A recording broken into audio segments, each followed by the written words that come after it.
Alors, le pôle ressources handicap, c'est un dispositif départemental sur le département de la Charente qui est financé par la CAF, le conseil départemental et la MSA. C'est un dispositif qui œuvre à favoriser l'inclusion des enfants en situation de handicap dans les structures de loisirs et de petite enfance. Donc centre de loisirs, centre de vacances, halte garderie, crèche et assistante maternelle.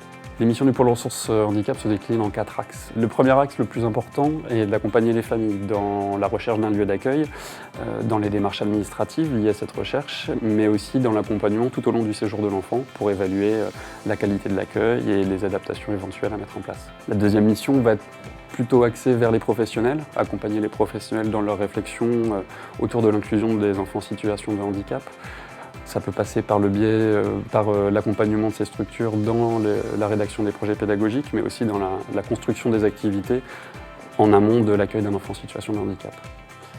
Le troisième axe va être d'animer des équipes relais afin de mailler le territoire de différentes personnes ressources pour apporter une réponse de proximité aux familles et redynamiser, recréer une dynamique de partenariat entre les différentes structures.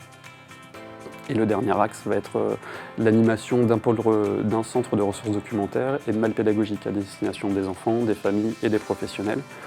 Et les malles pédagogiques sont disponibles au prêt gratuitement, comme les ouvrages adultes et enfants.